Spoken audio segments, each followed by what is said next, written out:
Puff Daddy, whoever, none of these niggas. All you fake hard niggas, fuck you. Hold on. Okay. All you fake hard niggas, fuck you. You know what I'm saying? I don't give a fuck because you can't shoot nobody anyway. And the reason why you got to talk is because you did a deal, you fucking fed. You know what I'm saying? That's why you got to come at me, because part of the deal for you to be able to do all that and get out of jail is that you promise that you gonna go pull my co-car. So y'all niggas shut the fuck up about me. Now let me say it calm. You niggas shut the fuck up about Michael. Right. I'm Michael now. Right, Every Michael you can think of, but mostly Godfather Michael now. No. Man, you doing it, man. You deserve it, Daddy. You putting in that work. Proud of you. I love you. Yeah. You are not going to believe this, T. I'm about to spill on Meek Mill and Diddy. I got all the exclusive details on what went down between these two, and it is juicy. Meek Mill just broke his silence and exposed Diddy, saying he couldn't even walk for a whole week because of something that happened with Diddy. Can you believe that the streets are talking, and everyone wants to know what did Diddy do to leave Meek Mill laid up and unable to walk? This is some serious drama brewing between these two hip-hop heavy hitters. When the Lil Rod lawsuit came out and there's the gay allegations about Meek Mill as well as Usher, but Meek Mill was the one that got real upset. He said, I'm not gay. Like everyone stop asking me if I'm gay. I'm not gay. And then you went in and then he essentially threatened to kill you. So essentially what happened is we've been, I do long live streams. I'm streaming for like 5-6 hours. Like, right. When these things are happening, we're not just giving quick takes. Like I'm going, like even today, I bought the Christian Combs document, like the entire lawsuit. We're reading it word for word. We want to see what's because a lot of times on these sites, I've always said, like, I kind of pride myself on trying to go the extra mile. A lot of people just go to, like, say, I don't know, Rolling Stones or Variety, and they see a summary of what's in a lawsuit, and they regurgitate it and even make it even smaller, and they put that out. Yeah. Well, I got time, and people want deep dives, no Diddy. And we got a lawsuit. So the Lil Rod lawsuit we got. Yeah, I read through the whole thing. And it didn't mention Meek by name, but there was a footnote. A Philly rapper who used to date Nicki Minaj. It was like a Jeopardy question. Duh, who is that? There could only be one person on the planet. Unless there's a Philly rapper that also dated Nicki that no one knows about. It's obviously Meek Mill. So essentially, I reacted to, I literally found out on stream, what the fuck? I'm like, yo, no way Meek Mill was in these freak-offs. Like, I know we've seen the video in the pool and the matching outfits, but no, Meek is like the toughest, biggest gangster. Like, he's like a killer. Like, no way he's like getting, bent over by Diddy, the diddler. So I reacted like, I'm not even believing it. That reaction went viral. And the next day, Meek, as I said, he's a special type of stupid, as 50 would say. He's seen me reacting to it and thought, I made it up. So he's like, yo, you know what I'm gonna do to academics when I catch him? Now, previously me and Meek had a truce. But I remember, because I remember the last couple of times I brought his name and you're like, hey, listen, me and Meek are cool right now. I don't want to take these shots at him. We had a truce, but Meek and him being so dense and being so dumb, he actually thought that I made up the lawsuit. And by the way, even after he started threatening me and I said, I didn't make it up. I said, just clear up whatever it is. But I didn't make it up. You know what he said? This is clearly AI generated. I'm like, yo, Meek, Meek is so dumb he couldn't even spell AI. Like, how the hell you know this is AI generated? Bro, this is an actual lawsuit. I'm showing him, like, look, it's filed in federal court. Right. Nah, this Here's is lies. the PDF file. Exactly. So the PDF's AI. Yeah, so he basically starts, he says, you know what, man? He's like, yo, he starts going like off the deep end. He hasn't even cleared up the rumors yet. Like, rather than saying, hey, this is lies, I'm gonna have my attorney, deal with any salacious lies spreading about me like a normal entertainer would. I am not gay or whatever the case is, or I've never been. I'm going to give you all the behind-the-scenes info on their relationship and what led up to this shocking revelation from Meek. Trust me, you don't want to miss out on this celebrity gossip. So what exactly went down that left Meek Mill unable to walk for a whole week? According to sources close to the situation, it all stems from an incident that occurred recently when Meek was hanging out with Diddy. The details are still a little sketchy, but from what I've heard through the grapevine, things took a turn for the worse real. Quick word on the street is that Meek and Diddy were together at an undisclosed location when something popped off between them. Now I don't have all the specifics yet, but it must have been serious for Meek to end up in such bad shape afterwards. Can you imagine not being able to walk for 7 whole days? That's some heavy stuff. In any sexual situation with Diddy, he says, I'm gonna kill you academics, and what I'm gonna do is, he says, first things first, he says, someone send me academic's address. Right. He said, I'll die to shut you down. Yeah, then he says, I'm going to die to do it.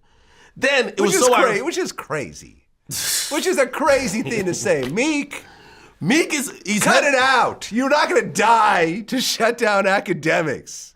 You're a multimillionaire with a great career and kids. Cut it out. Yeah, grow up. Meek literally then tweeted out a couple tweets after. He said, well, the governor just called me. And I was just like, this makes like, wait, you're planning a murder online.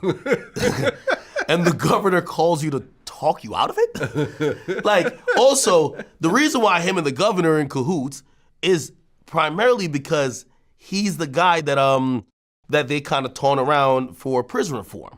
Okay. Right? Yeah. And he's like, yo, I'm down to die over it. Yeah. The funny thing, I always tell people, I said this is a gangster rapper paradox when they're threatening a civilian. They say this. Yo, I'm gonna kill you, this and third. And if you actually say, all right, I'm not scared of you still, because you usually back out once they say they're gonna kill you, because they're a gangster rapper. They rap about spinning blocks, Glocks, and switches. They're the killers of the earth, okay? When you tell me you're not scared of them, they flip it on you.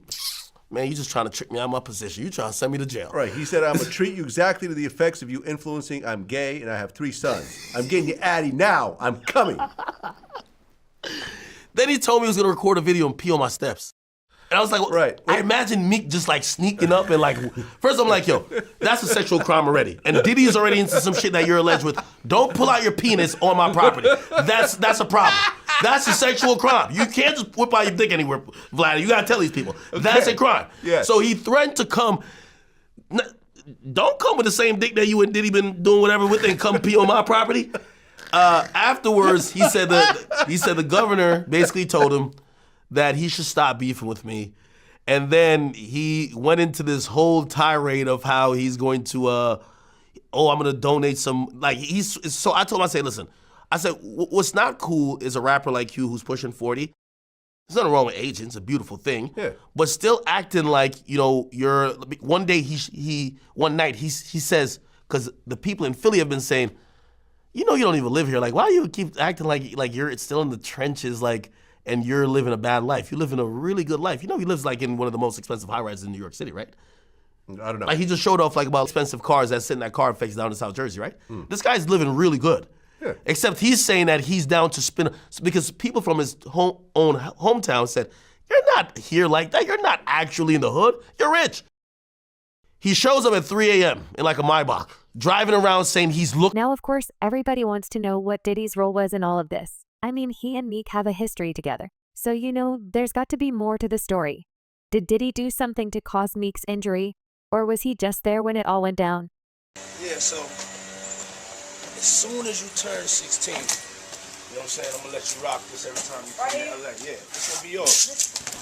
So every time you come to LA, it's a little dusty, but come get the front shot of this. Man.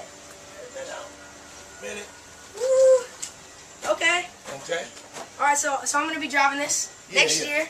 Yeah, when you get 16, you come down there, you gotta, wear your seat. I mean, I'm 15. You could ride in the passenger seat. I got my permit. Not yet. No. All right, 16. You're not ready. 16. Let's slow down. Let's slow down, Jess. Okay. Let's slow down. Okay. One step at a time. But yeah, the keys is yours when you get 16. You're good to go. I'm good to go. Yeah. All right, man. And then when you get 18, you get the house. You get the mansion. Okay. I get the mansion. Yeah. All right. So where are we off to now? Where would you like to go? I mean, wherever you want to go. Where are we going? So check this out, yo. Justin, you ever seen the movie 48 Hours? Right now, he's having 48 hours with Diddy, him and his boy. They're having the times of their lives, like where we hanging out and what we doing. We can't really disclose, but it's definitely a 15-year-old's dream. I have been given custody of him. He signed to Usher. I'm signed to Usher. I had legal guardianship of Usher when he did his first album. I did Usher's first album. I don't have legal guardianship of him, but for the next 48 hours, he's with me. So and we gonna go full. Buck full, crazy. I'm going crazy. Crazy. I'm taking this out tonight. What you want to do? What you want to do over the next 48 hours? 48 hours. Let's go. Let's just go get some girls. Let's go hang with some girls. A man after my heart. That's what I'm talking about, kid. All I know is this incident has opened up a whole can of worms, and folks are talking. It's not every day that you hear about a big-time rapper like Meek Mill being laid up and unable to walk, especially not because of another industry heavyweight like Diddy.